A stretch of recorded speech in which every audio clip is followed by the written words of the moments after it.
하나님이 우리를 형통하게 하시리니 라는 제목으로 하나님의 말씀을 전하도록 하겠습니다. 성공하는 사람들의 특징 중에 하나는 끊임없이 도전하고 실천하는 삶을 산다는 것입니다.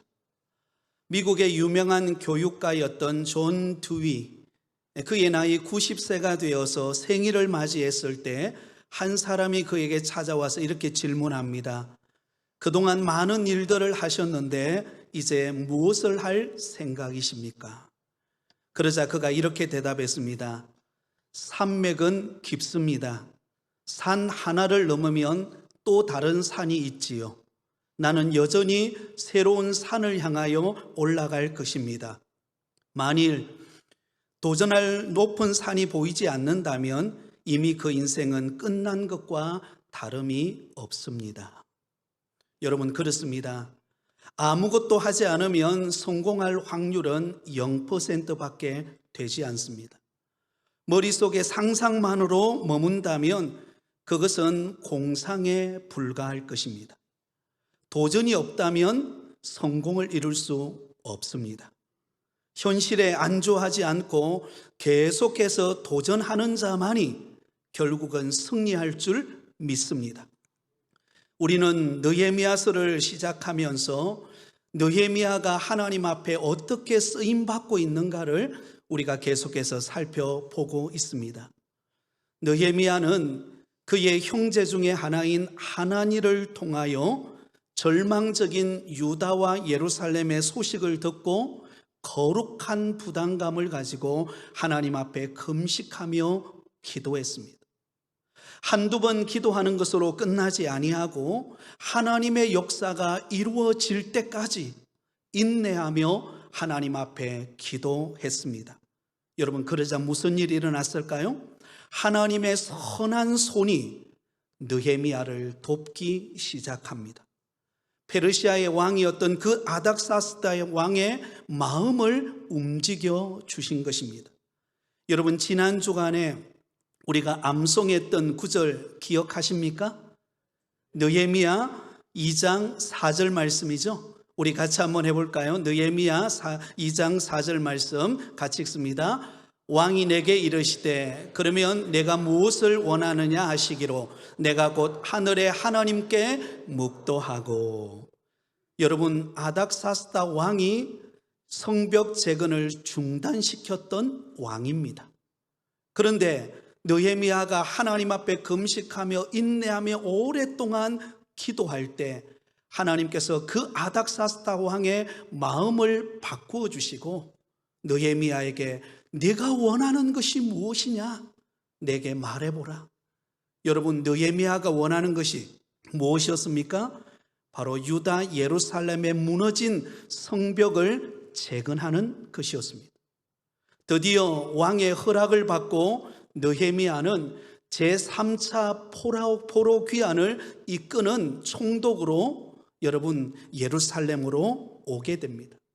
무려 1000km나 되는 그 먼 거리를 적어도 한 2-3개월 정도 되는 그 긴 여정을 여러분 지나서 오게 됩니다.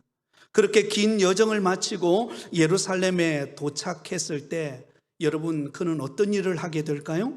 이 느헤미야는 그 긴 여정을 마치고 여독도 제대로 풀기 전에 그는 그곳의 상황이 어떠한지, 지금 예루살렘 상황이 어떠한가를 그는 살펴보게 됩니다. 그리고는 중단된 그 성벽 공사로 인하여 패배주의에 사로잡혀 있는 그 유다 백성들의 마음을 움직여서 오늘 본문에 보면 드디어 예루살렘 성벽의 재건을 시작하는 이야기가 오늘 본문에 기록이 되어 있습니다. 그러면서 느헤미야는 확신에 찬 목소리로 이렇게 고백합니다. 하나님이 형통하게 하실 것이다. 한번 따라해 볼까요? 하나님이 형통하게 하실 것이다. 여러분, 상황은 지금 절망적인 상황입니다. 예루살렘 성벽은 무너져 있었고 모든 유다 백성들은 패배주의 의식에 사로잡혀서 아무것도 하지 못한 채 절망 중에 놓여 있었습니다. 그때 느헤미야가 하나님의 말씀, 하나님이 형통하게 하실 것이다. 이 약속의 말씀을 믿고 백성들의 마음을 움직여서 예루살렘 성벽의 중건을 시작하는 이야기가 오늘 본문의 이야기입니다. 저는 오늘 이 시간에 이 본문의 내용을 가지고 하나님의 일을 이루기 위해 느헤미야가 보여준 실천적인 모습이 무엇인가를 살펴보고 저와 여러분의 삶 속에도 이런 실천적인 삶의 은혜가 임하기를 예수님의 이름으로 축원드립니다. 첫 번째는 느헤미야는 때를 기다리며 치밀하게 준비했다라는 것입니다. 한번 따라하겠습니다. 때를 기다리며 치밀하게 준비하자. 여러분, 우리가 어떤 일을 성공하고자 할 때는 그냥 아무렇게나 일을 한다고 되는 것 아닙니다. 그것은 때를 기다리며 치밀하게 준비할 때 하나님의 은혜가 임합니다. 오늘 본문 11절 12절은 이렇게 기록하고 있습니다. 우리 같이 읽습니다. 내가 예루살렘에 이르러 머문 지 사흘 만에 내 하나님께서 예루살렘을 위해 무엇을 할 것인지 내 마음에 주신 것을 내가 아무에게도 말하지 아니하고 밤에 일어나 몇몇 사람과 함께 나갈새 내가 탄 짐승 외에는 다른 짐승이 없더라. 자, 여러분, 느헤미야가 드디어 아닥사스다 왕의 허락을 받고 1000km나 되는 그 먼 거리를 달려와서 여러분 예루살렘에 도착했습니다. 그는 왕이 내어준 마병들과 함께 에스코트를 받으면서 예루살렘에 금이 환영했습니다. 그러자 여러분, 유다 백성들의 모든 시선이 누구에게 집중되었을까요? 총독 느헤미야에게 집중되었습니다. 왜 그렇지 않겠습니까? 느헤미야가 누굽니까? 아닥사스다 왕의 술관원으로 그 당시에 높은 지위에 있었던 인물이 느헤미야였습니다. 그런데 그가 예루살렘으로 왔다라는 소식을 듣고 수많은 유대 사람들이 여러분 이 느헤미야를 주목했습니다. 이때 일반적인 사람 같으면 여러분 자신도 모르게 우쭐대기 마련일 것입니다. 감정을 다스리지 못하고 나를 알아보는구나, 역시 나는 존경받고 박수받고 인기받을 만한 그런 존재구나 라고 생각하고 우쭐대면서 교만에 빠질 수 있습니다. 그런데 여러분, 느헤미야는 달랐습니다. 그는 자신의 이름을 드러내고 존경받고 박수받고 인기를 얻기 위해 지금 예루살렘으로 온 것이 아닙니다. 느헤미야가 지금 예루살렘으로 온 이유가 무엇입니까? 그에게는 분명한 사명이 있었기 때문입니다. 무너진 예루살렘의 성벽을 재건하고 다시 부흥을 일으키는 것이 그의 사명이었습니다. 그래서 여러분, 그는 도착하자마자 그는 가장 먼저 어떤 일을 실행합니까? 예루살렘에 도착해서 그는 3일 동안 침묵하는 시간을 보냅니다. 웬만한 사람 같았으면 그곳에 도착해가지고는 자신의 어떤 공약이나 공식 성명을 발표하고 환영 만찬을 즐기면서 시간을 보낼 것입니다. 그러나 여러분, 느헤미야는 조급한 마음을 갖지 않았습니다. 그는 먼저 사람들로부터 현장의 브리핑을 받기 전에 먼저 침묵의 시간을 3일 동안 보냅니다. 이 3일 동안 보내는 침묵의 시간은 바로 하나님 앞에 묵묵히 기도하는 시간이었습니다. 하나님 앞에 기도함으로 하나님, 이곳에 나를 보내주셨는데 이곳에서 내가 무엇을 해야 될지 나에게 가르쳐 주십시오. 하나님의 때를 기다리며 침묵하며 하나님 앞에 기도했던 것을 볼 수가 있습니다. 여러분, 개구리가 멀리 뛰기 위해서는 먼저 무엇부터 합니까? 잠시 멈추는 것부터 시작합니다. 잠시 움츠러들었다가 여러분 힘을 다해서 뛰면 멀리 나갈 수가 있는 것입니다. 이와 마찬가지로 우리가 하나님의 선한 일을 이루기를 위한다면 부지런히 움직이는 것도 필요하지만 그러나 조급하지 않고 차분하게 자신을 돌아보며 하나님 앞에 충분히 기도하는 가운데 하나님의 뜻을 구하는 믿음의 성도가 되시기를 바랍니다. 느헤미야는 예루살렘에 도착했을 때 그는 성급하게 행동하지 않았습니다. 하나님 앞에 침묵을 지키며 3일 동안 충분히 기도합니다. 그때 하나님의 선한 지혜가 그에게 임해요. 12절 말씀입니다. 12절 말씀을 같이 읽습니다. 내 하나님께서 예루살렘을 위해 무엇을 할 것인지 내 마음에 주신 것을 내가 아무에게도 말하지 아니하고 밤에 일어나 몇몇 사람과 함께 나갈새 내가 탄 짐승 외에는 다른 짐승이 없더라. 여러분, 3일 동안 침묵하면서 하나님의 뜻을 구했을 때 하나님께서 그에게 가르쳐 주신 지혜가 무엇인가 하면, 먼저 아무도 모르게 그 예루살렘의 상황이 어떠한가를 현장에 가서 파악해 보라는 지혜를 얻게 됩니다. 그래서 느헤미야는 두어 명과 함께 아무도 모르는 밤에 성벽을 돌며 그 상황을 정찰하게 됩니다. 현장에 가 보는 것입니다. 그래서 오늘 본문 13절에서 15절까지의 내용은 그가 현장을 돌아보는 이야기가 기록되어 있습니다.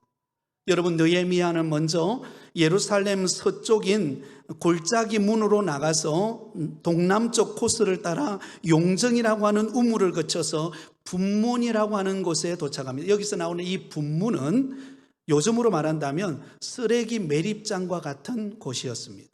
쓰레기 매립장. 그런데 여러분, 그곳에서 느헤미야가 어떤 광경을 보게 됩니까? 13절 하반절에 보면 이런 말씀이 기록되어 있습니다. 예루살렘 성벽이 다 무너졌고 성문은 불탔더라. 여러분, 그 쓰레기 매립장에 가서 딱 보니까는요, 예루살렘의 성벽이 다 무너져서 성문은 불타버린 너무나 절망적인 환경을 그가 묵도하게 된 것입니다. 그리고는 느헤미야가 이동을 해가지고는 샘문과 왕의 연못이 있는 쪽으로 이동을 하면서 성벽에 파괴된 정도와 주변 지리를 확인합니다. 왕의 연못이 있는 곳에는 말이 지나갈 수 없을 정도로 굉장히 파괴되어져 있었습니다. 그러나 포기하지 않고 시냇가를 따라 올라가서 철저히 조사합니다. 그러니까 여러분, 이 느헤미야의 눈앞에 보이는 현장은 예루살렘 성벽은 무너져 있고 성문은 불타버렸고 사람이 지나가 다니기도 힘들 만큼 협소한 그런 정말 절망적인 상황에 놓여 있는 현장을 그가 보게 되었다는 것입니다. 느헤미야는 어떤 일을 행하기 전에 먼저 그 현장이 어떠한가를 충분히 살피고 점검하고 분석하는 일부터 시작했던 것입니다. 사랑하는 성도 여러분, 우리가 어떤 일을 행할 때 우리가 주의해야 할 것은 탁산 공론처럼 그냥 책상에 앉아서 머리로만 생각하는 것을 따라서 움직이려고 해서는 안 된다는 것입니다. 누군가가 그런 말을 했습니다. 문제의 해결은 현장에 있다. 현장에 가봐야 한다는 것입니다. 현장에 답이 있는 것입니다. 여러분, 목회자도 신방하는 이유가 무엇입니까? 현장에 가보는 것입니다. 현장에 가서 성도님들과 함께 그 아픔을 이야기하고 함께 예배하고 함께 눈물로 기도할 때 하나님께서 그곳에서 회복을 일으키는 것을 우리가 경험할 수가 있는 것처럼 말입니다. 여러분, 전도를 나갈 때도 외치는 구호가 있죠. 여러분 아시죠? 전도할 때의 구호가 뭐죠? 나가면 있고 안 나가면 없다. 한번 따라해 볼까요? 나가면 있고 안 나가면 없다. 생전 처음 들어보신 표정으로 저를 바라보신 분이 계세요. 현장에 답이 있다는 것입니다. 느헤미야는 하나님의 위대한 성벽 재건의 일을 시작하기 전에 먼저 현장을 파악하는 것으로부터 시작했던 것입니다. 여러분, 이것이 하나님이 주시는 지혜입니다. 우리가 어떤 일을 하고자 할 때, 하나님의 선한 일을 이루고자 할 때 우리는 먼저 어떻게 해야 합니까? 때를 기다리며 철저히 준비하고 분석하고 하나님의 뜻을 구해야 합니다.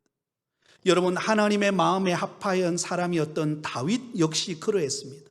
여러분, 다윗은 사무엘 선지자로 하여금 왕으로 기름 부음을 받습니다.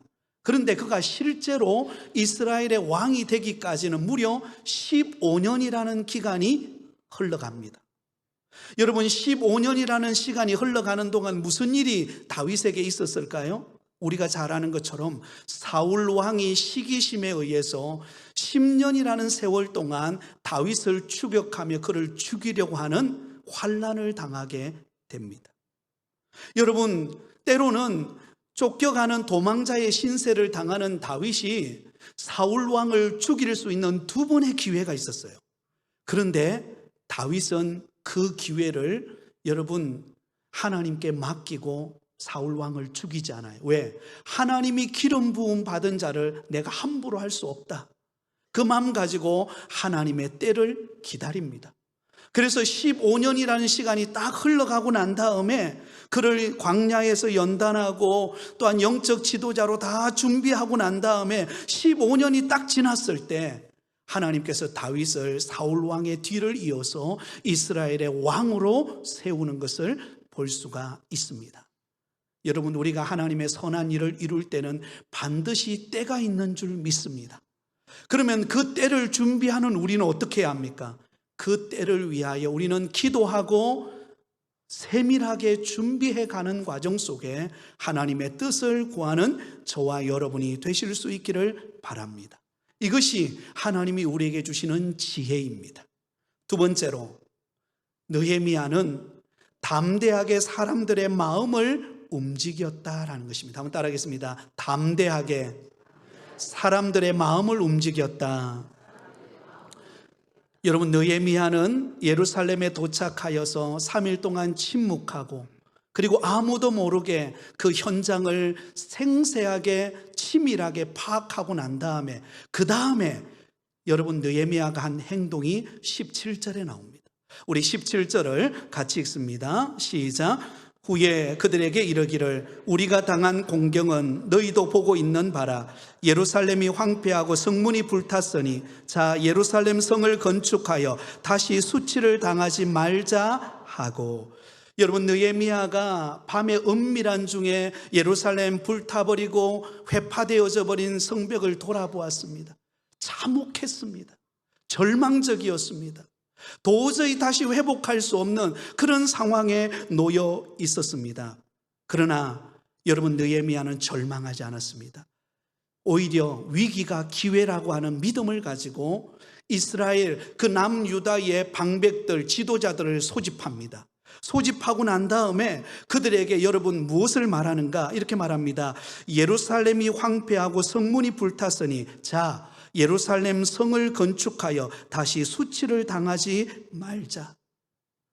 예루살렘 성이 회파되어져 버리고 성문이 불타서 지금 우리가 수치를 당하고 이 절망 가운데 우리가 놓여 있는데 우리가 더 이상 여기 절망의 자리에 주저앉아 있지 말고 우리 다시 한 번 더 일어나서 예루살렘 성을 건축하여서 수치를 당하지 않는 부흥을 일으키자.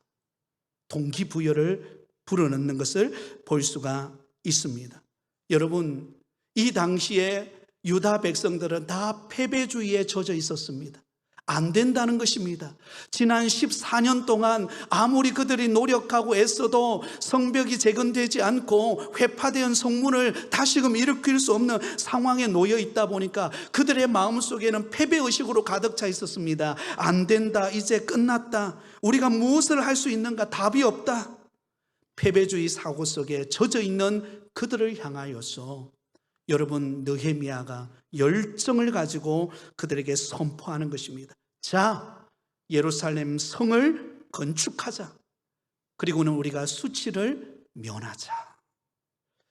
여러분, 지난 시간에 우리가 말씀드렸던 것처럼 서룹바벨의 인도로 1차 포로 귀환이 이루어져서 성전을 재건했습니다. 이것을 서룹바벨 성전이라 그렇게 부릅니다.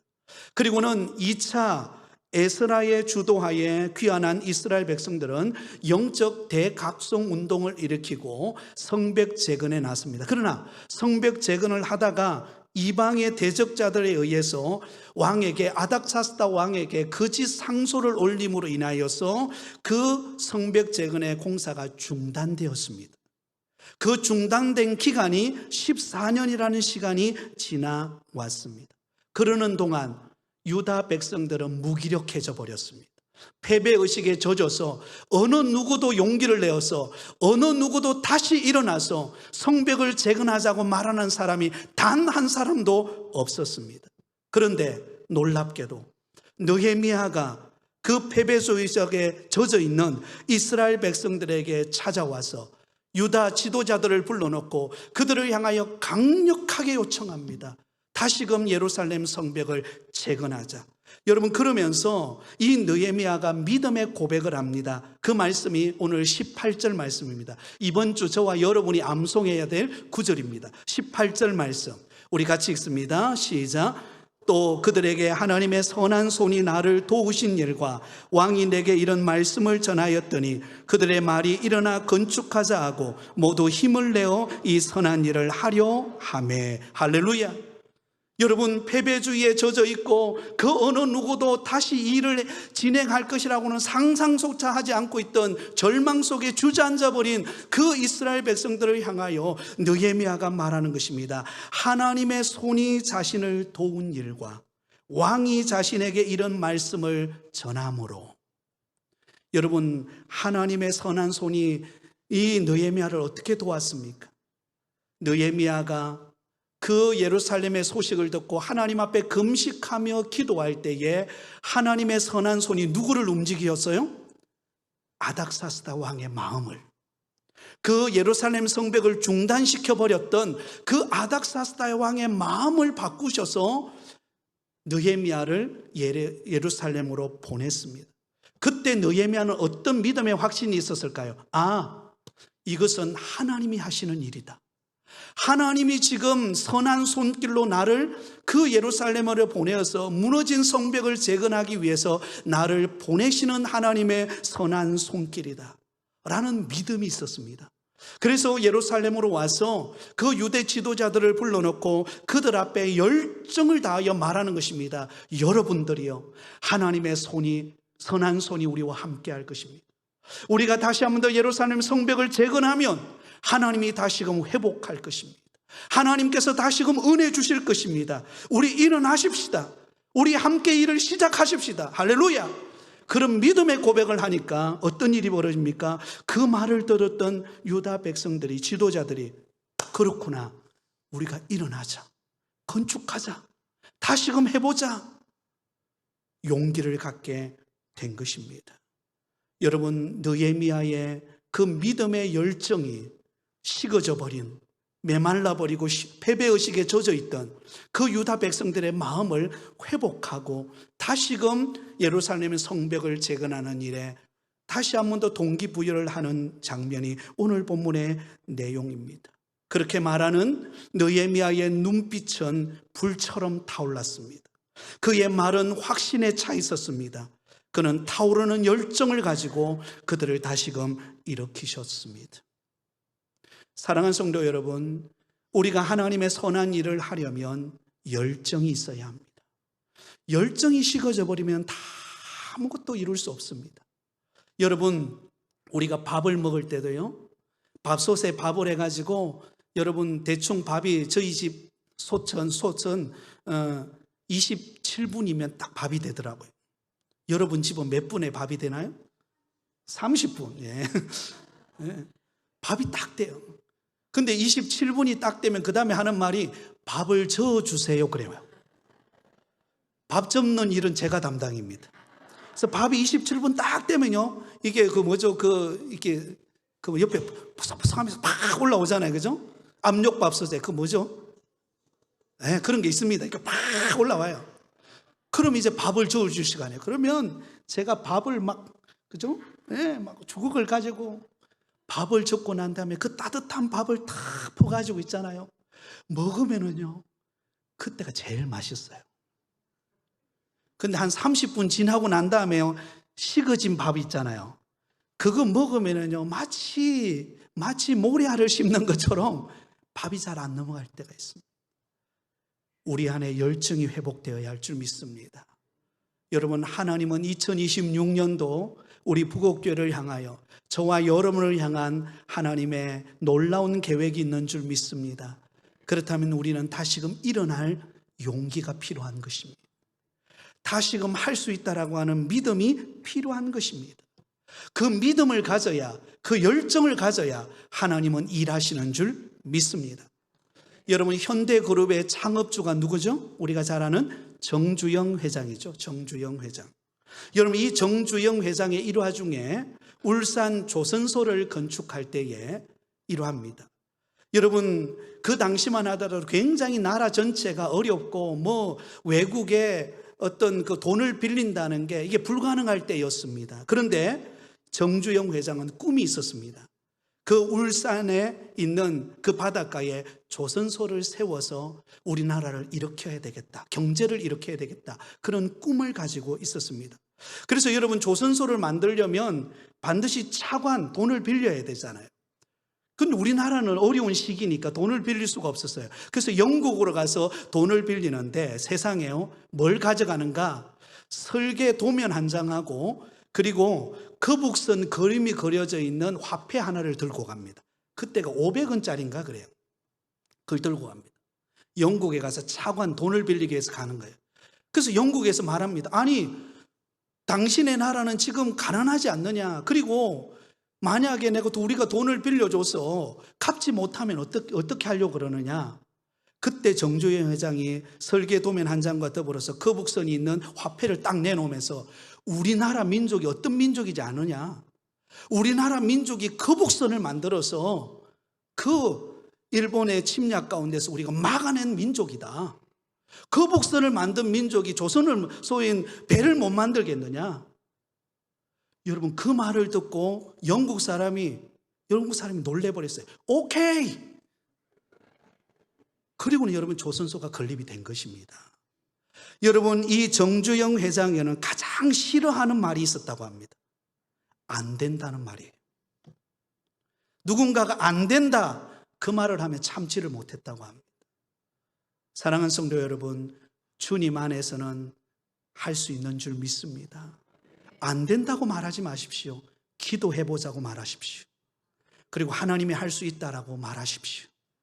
이것이 느헤미야가 가졌던 열정입니다. 그 열정이 불을 일으킨 것입니다.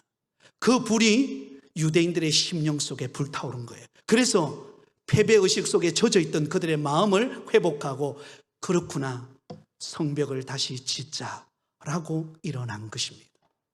세 번째입니다. 여러분, 느헤미야는 세 번째, 반대자들의 방해를 극복했다는 것입니다. 한번 따라하겠습니다. 반대자들의 방해를 극복하자. 참 희한한 것은요, 우리가 하나님의 일을 하든 어떤 일을 하면은요, 반드시 거기에는 뭐가 있을까요? 반대가 있습니다. 뒤에서 수군거리고 조롱하고 안 된다 그러는 사람들이 분명히 나타납니다. 여러분, 오늘 본문에도요, 그런 사람이 나타나요. 자, 19절입니다. 우리 같이 읽습니다. 호론 사람 산발락과 종이 되었던 암몬 사람 도비아와 아라비아 사람 게셈이 이 말을 듣고 우리를 업신여기고 우리를 비웃어 이르되 너희가 하는 일이 무엇이냐? 너희가 왕을 배반하고자 하느냐? 하기로. 자, 여러분, 여기 보면 느헤미야가 담대하게 유대 지도자들을 불러놓고, 자, 예루살렘 성벽을 우리가 건축하자, 수치를 면하자, 그 말을 듣고 그 불을 보고 유다 백성들과 유다 지도자들이 마음을 모아서 이제 성벽 재건을 하려고 합니다. 그런데 그때 누가 나타나요? 그것에 찬물을 끼얹는 방해자들이 나타납니다. 그 대표적인 인물이 세 사람입니다. 호론 사람 산발랏, 암몬 사람 도비아, 그리고 아라비아 사람 게셈입니다. 여러분, 이들이 공모를 해서 느헤미야를 향하여, 이스라엘 백성들, 유대 백성들을 향하여 업신여기면서 비웃으면서 말합니다. 너희가 하는 일이 무엇이냐? 너희가 왕을 배반하고자 하느냐? 아닥사스다 왕이 성벽을 짓지 말라고 했는데 왜 다시 성벽을 지으려고 하느냐? 그것은 왕을 배반하는 일이다. 성벽을 짓기를 멈춰라. 여러분, 그들에게 모함하면서 비난하면서 여러분 방해를 합니다. 여러분, 우리가 어떤 일을 하고자 하면은요, 참 이런 일이 없으면 좋겠는데 꼭 방해하는 사람들이 있습니다. 도와주지도 않으면서 방해하고 수근거리고 안 된다 그러는 사람들이 있어요. 찬물을 끼얹는 사람들이 있습니다. 여러분, 그때 우리는 용기를 잃으면 안 됩니다. 그때 그런 위기가 있을 때는 어떻게 해야 됩니까? 극복해내야 합니다. 어떻게 극복했을까요? 그럼 느헤미야가 20절 말씀입니다. 20절 우리 같이 읽습니다. 내가 그들에게 대답하여 이르되 하늘의 하나님이 우리를 형통하게 하시리니 그의 종들인 우리가 일어나 건축하려니와 오직 너희에게는 예루살렘에서 아무 기업도 없고 권리도 없고 기억되는 바도 없다 하였느니라. 할렐루야. 여러분, 느헤미야의 믿음의 고백을 보십시오. 지금 아무것도 된 것 없어요. 예루살렘 그 무너진 성벽을 다시금 재건하려면 얼마나 힘든 과정이 거쳐가겠습니까? 그런데 느헤미야는 그 절망적인 상황 속에 방해자들의 방해에 의해서 할 수 없는 상황 속에서 느헤미야는 이렇게 고백합니다. 하늘의 하나님이 우리를 형통하게 하시리니. 아멘. 하늘의 하나님이 우리를 형통하게 하시리니. 사랑하는 성도 여러분, 여러분의 가정에 어떤 어려움이 있습니까? 하나님이 여러분을 형통해 하실 줄 믿습니다. 그 믿음의 고백이 있기를 바라요. 여러분, 그 놀라운 하나님의 믿음의 고백이 안 되는 것 같은데 되게 하는 일을 만듭니다. 자, 그러면서 여러분, 방해하는 자들에 대해서 이렇게 말합니다. 오직 너희에게는, 방해하는 자들을 말하죠. 예루살렘에서 아무 기업도 없고 권리도 없고 기억된 바도 없다 하였느니라. 무슨 말입니까? 반대하는 편에 섰느냐? 너희들은 기업도 없을 것이고 아무런 소득도 없는 자가 될 것이다. 여러분, 그들의 미래를 말하고 있는 것입니다. 그러므로 우리는 하나님의 일을 할 때에, 하나님의 뜻을 이룰 때에는 힘을 모아야 하는 것입니다. 마음을 모으고 협력하고 하나님의 일을 할 것을 기대하면서 기도하면서 협력하는 여러분 되실 수 있기를 바랍니다. 그러면 하나님이 우리의 필요를 아시고 도우시고 은혜 베푸시는 역사를 경험하게 되는 것입니다. 하나님의 역사는 이렇게 이루어집니다. 이 이야기만 하고 말씀을 맺으려고 합니다. 지난주였습니다. 제가 말씀을 준비하는데 기독신문을 보니까 제가 아는 목사님의 교회 이야기가 기록이 되어 있었어요. 통영 큰숲 교회 이야기가 기록이 되어 있더라고요. 저기 보이죠? 통영에 있는 큰숲 교회에 있는 교회인데요. 이 교회는 15년 전 2011년도에 개척이 되었습니다. 불과 여러분 바로 옆에 뭐가 있었는가 하면 여호와 증인 회관이 있었어요. 여호와 증인 회관이 있고 30m도 안 되는 거리에 개척이 시작돼서 15년 전에 개척이 시작이 되었는데, 개척하면서 그들은 이렇게 기도하기 시작했습니다. 하나님, 이곳에 개척하게 하신 분이 하나님이신데 바로 30m 옆에 여호와 증인 회관이 있습니다. 하나님의 복음을 전하는 데 있어서 얼마나 방해가 됩니까? 그것도 이단인데, 하나님, 이 여호와의 증인이 다른 데로 옮겨가든지 아니면 이곳이 매매되게 해 주십시오. 그렇게 기도하기 시작했어요. 그런데 여러분, 놀라운 일이 일어납니다. 코로나 팬데믹 시절이 있죠, 그죠? 한참 힘들고 어려울 때 신기하게도 그 여호와 증인의 회관이 매매물로 나온 거예요. 8억의 매매물로 나왔어요. 근데 여러분, 개척한 지 한 10몇 년 가까이 됐지만 여러분, 개척하는 게 어렵잖아요, 그죠? 그래서 뭐만 했을까요? 기도만 하고 때를 기다렸습니다. 그런데 코로나가 지나면서 하나님이 은혜를 주셔가지고 이 8억인 건물이 반으로 뚝 떨어졌어요. 4억이 딱 된 거예요. 할렐루야. 그 이후에 무슨 일이 일어났을까요? 하나님의 때구나. 그래서 이 목사님, 공종현 목사님이신데, 목사님이 성도들과 함께 한 100명 정도 되는 교인인데 함께 이때구나 해서 그 여호와 증인 회관을 샀습니다. 그 산 건물이 조금 전에 보여준 교회 한번 보여주세요. 큰숲교회. 저 교회입니다. 저 교회가 본래는 여호와 증인 회관으로 썼던 곳입니다. 그런데 저 교회를 사서 완전히 은혜로운 교회로 바꿨어요. 근데 신기한 건 더 웃긴 게 그 앞에 정문에 뭐라고 기록되어 있는지, 그 다음 사진을 보여주세요. 자, 그 다음 사진. 저게 보이는 글이 이런 글입니다. 자, 내용을 읽어드릴게요. 이 건물은 여호와 증인 왕국회관이었으나 2025년 9월 29일 큰숲교회가 매매하여 리모델링 하였습니다.